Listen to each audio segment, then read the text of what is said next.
ಸರ್ವರಿಗೂ ಶುಭೋದಯ. ಮನುಷ್ಯ ಇಂದು ಹುಟ್ಟಿ ನಾಳೆ ಬದುಕಿ ನಾಡಿದ್ದು ಸಾಯುವ ಈ ದೇಹ ಸಾರ್ಥಕತೆಯನ್ನು ಪಡೆದುಕೊಳ್ಬೇಕು ಅಂತಂದರೆ ನಾವು ಜೀವನದಲ್ಲಿ ಏನನ್ನಾದರೂ ಸಾಧನೆ ಮಾಡಬೇಕು ಬಂಧುಗಳೇ.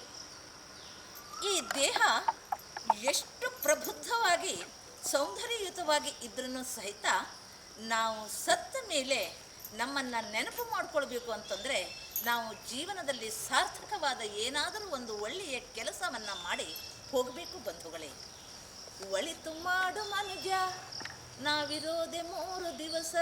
ಈ ಒಂದು ಪದ್ಯದಲ್ಲಿ ಸ್ವರ್ಗ ನರಕ ಎಲ್ಲ ಬೇರೆಲ್ಲ ಕೇಳ ಜನಕ, ಸ್ವರ್ಗ ನರಕ ಎಲ್ಲ ಬೇರೆಲ್ಲ ಕೇಳ ಜನಕ, ಇಲ್ಲೇ ಕಾಣಬೇಕು ಉಸಿರಿರುವ ಕೊನೆಯ ತನಕ, ಇಲ್ಲೇ ಕಾಣಬೇಕು ಉಸಿರಿರುವ ಕೊನೆಯ ತನಕ. ಸ್ವರ್ಗ ನರಕ ಎಲ್ಲವೂ ಇಲ್ಲೇ ಇದೆ.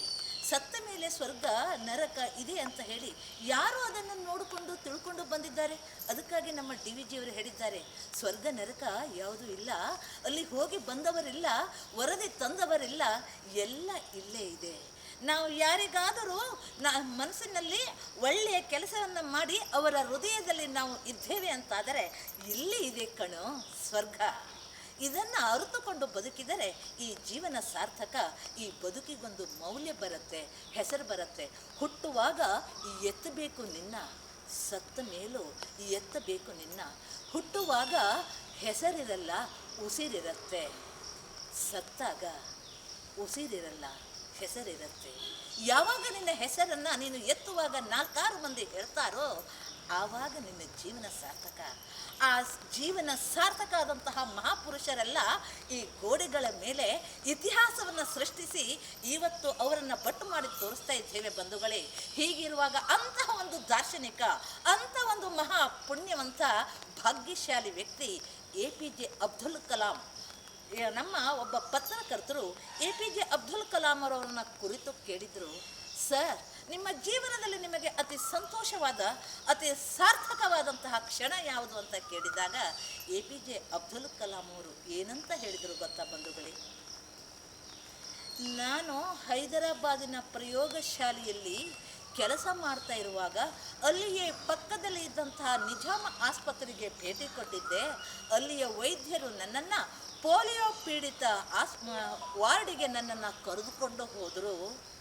ಅಲ್ಲಿ ಆ ಮುದ್ದು ಮಕ್ಕಳು ನರ್ಸ್ಗಳ ಸಹಾಯದಿಂದ, ಡಾಕ್ಟರ್ಗಳ ಸಹಾಯದಿಂದ, ತಂದೆ ತಾಯಿಗಳ ಸಹಾಯದಿಂದ ಅತಿ ಭಾರವಾದ ಕ್ಯಾಲಿಪರ್ಸನ್ನು ಹಾಕಿಕೊಂಡು ಅಡ್ಡಾಡುವುದನ್ನು ನೋಡಿದಾಗ ನನ್ನ ಮನಸ್ಸು ಖೇದವಾಯಿತು, ನೋವಾಯಿತು, ನನಗೆ ದುಃಖವಾಯಿತು. ನನಗೆ ಆವಾಗ ಅಲ್ಲಿಂದನೇ ನಾನು ವಿಚಾರ ಮಾಡಿದೆ, ನನ್ನ ಒಂದು ಬದುಕಿನಲ್ಲಿ ನಾನು ಯಾರಾದರೂ ಬದುಕಿನಲ್ಲಿ ಅತಿ ಸಂತೋಷವನ್ನು ನೀಡಬೇಕು, ನನ್ನ ಬದುಕು ಸಾರ್ಥಕವಾಗಬೇಕು ಅಂತ ಆದರೆ ನಾನು ಈ ಮಕ್ಕಳಿಗೆ ಏನಾದರೂ ಸಹಾಯ ಮಾಡಬೇಕು ಅಂತ ಹೇಳಿ ಮತ್ತೆ ಹೈದರಾಬಾದ್ ಪ್ರಯೋಗಶಾಲೆಗೆ ಹೋಗಿ ಚಿಂತನೆ ಮಾಡ್ತಾರೆ, ಮಂಥನೆ ಮಾಡ್ತಾರೆ.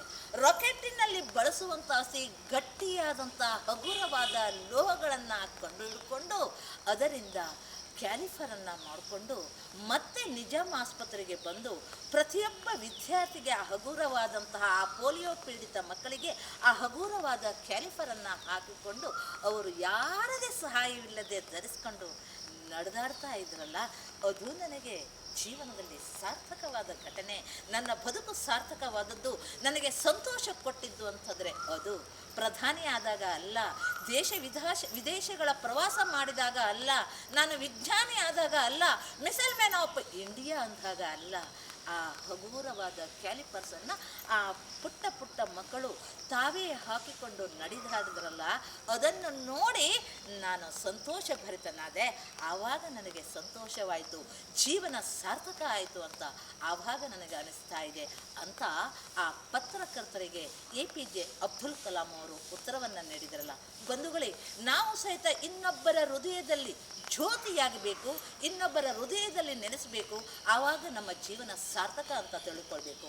ಅಯೋಧ್ಯ ನಗರದ ಪೈಜಾಬ್ ಅನ್ನುವ ಊರಿನಲ್ಲಿ ಶರೀಫ್ ಅಜ್ಜ ಅನ್ನುವ ಒಬ್ಬ ವ್ಯಕ್ತಿ ಇದ್ದ. ಅವರು ಹೇಳ್ತಾ ಇದ್ರು, ನನಗೆ ಒಬ್ಬನೇ ಮಗ, ನನಗೆ ಒಬ್ಬನೇ ಮಗ ಉದ್ಯೋಗವನ್ನು ಹುಡುಕುವ ಸಲುವಾಗಿ ನಗರಕ್ಕೆ ಹೋಗ್ತಾನೆ. ನಗರಕ್ಕೆ ಹೋದಾಗ ಆ ನನ್ನ ಮಗನ ಸುಳಿವೇ ಇಲ್ಲ. 3 ತಿಂಗಳಾಗಿದೆ.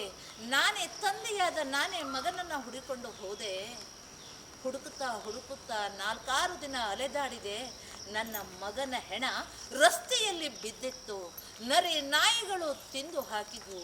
ನಾನು ನನ್ನ ಮಗನನ್ನು ಗುರುತು ಹಿಡಿದು ತಂದು ಶವ ಸಂಸ್ಕಾರ ಮಾಡಿದೆ.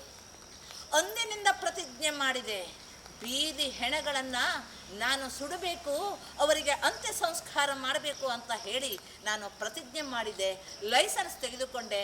ಅಂದಿನಿಂದ ಓಣಿಯಲ್ಲಿ ಎಲ್ಲಿ ಬೀದಿ ಹೆಣಗಳು ಬಿದ್ದಾವಲ್ಲ ಅದನ್ನು ನಾನು ಆಯ್ಕೆ ಮಾಡಿಕೊಂಡು ಬಂದು ಸಂಸ್ಕಾರ ಮಾಡಿದೆ. ಸರ್ಕಾರ ಪದ್ಮಶ್ರೀ ಪ್ರಶಸ್ತಿ ನೀಡಿತು. ಇವತ್ತು ಜನರ ಮನದಲ್ಲಿ ಅಚ್ಚಳಿದೇ ಇದ್ದಾರೆ.